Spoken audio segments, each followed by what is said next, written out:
Welcome to Photography Fridays. My name is Chris, and this week we're going to be looking at 5 different ways to make your photos a little more creative and a little bit better.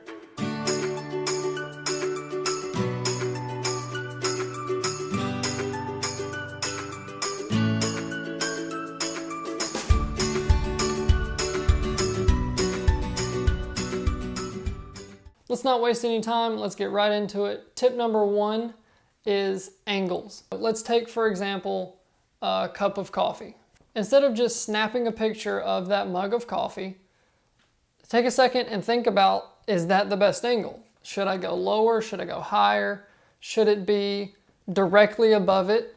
What should it be? Take a second and find the most flattering angle, an angle that gets the background, something in the foreground, anything that will give the picture a little bit of story, a little bit of a better perspective and view of whatever you're taking a picture of. For instance, this time the coffee mug.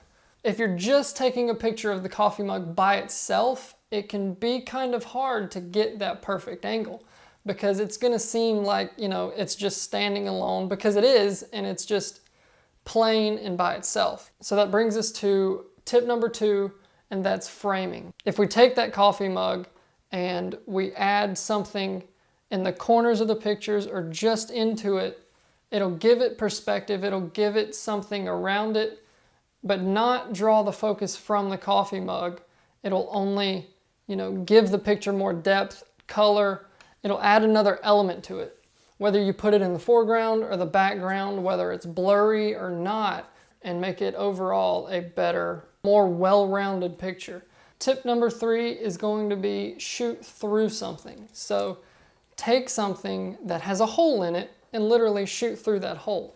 Now, this could be literally anything. It could be a leaf that has a hole chewed out of it by a caterpillar, or shooting through a fence, shooting through, like taking your phone case off and shooting through this hole right here, like this picture, and just shoot through something because it's going to provide that framing, it's going to provide that angle, especially if you can't find the angle that you really like and you don't have anything to put more framing in the picture.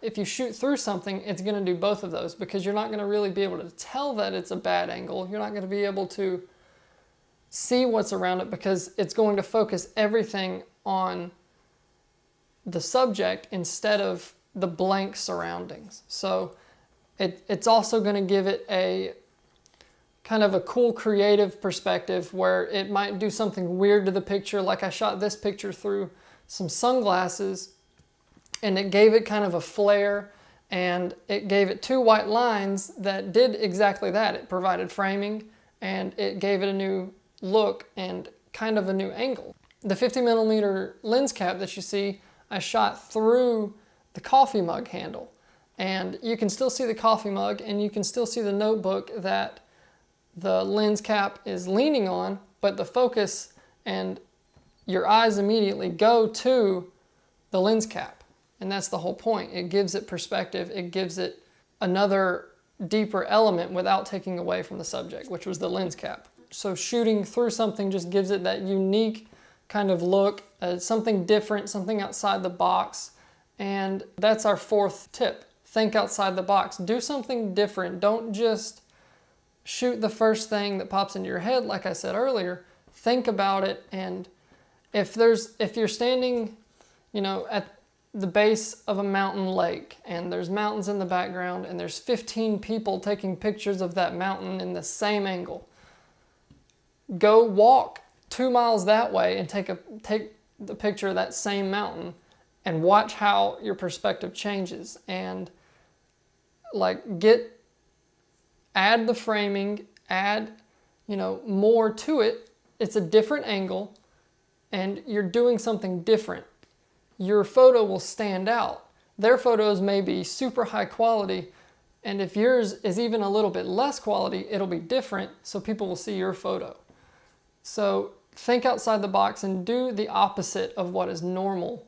Now sometimes that won't work, sometimes it'll turn out to be terrible, but the more terrible pictures you take, the more good pictures you will take, because You're just taking pictures, and eventually you'll learn and learn from mistakes, and you'll get better. Tip number 5 is wait for the right light. Lighting is extremely important. If you don't have good lighting, nobody's gonna like your picture because they can't see your picture. Lighting is really everything in video and picture. Using ambient light, using outside light, using whatever light you can find is very important. So if you don't have a light kit, if you don't have enough ambient light in your house, wait for the sunlight. You know, open windows, use the sun to light your pictures. That's going to be the best looking pictures that you can get because it's going to be natural light. And especially if it's an overcast day, the clouds will act like a diffuser and make it a very soft light. You know, go up to a window, shoot near a window, shoot near a glass door. Just find the right lighting, and if you don't have it, don't take the picture anyway because it's not going to be a good picture. So whether you're using an iPhone or a DSLR or a point and shoot, it doesn't matter, or film, any of these tips still apply. So just go shoot. Whatever you have is the best camera that you can use because you have it. You know, go shoot more. Go shoot as much as you can. It will make you a better photographer, and hopefully these tips can help with that. So if they do, hit the thumbs up button and hit subscribe. I will have a Photography Fridays video every Friday at 2 p.m.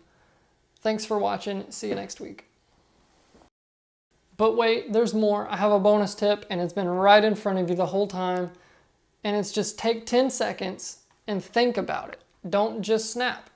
Take 10 seconds and think about your photo. Whether you follow these tips or you don't, just take 10 seconds and think about how your photo will turn out before you take it.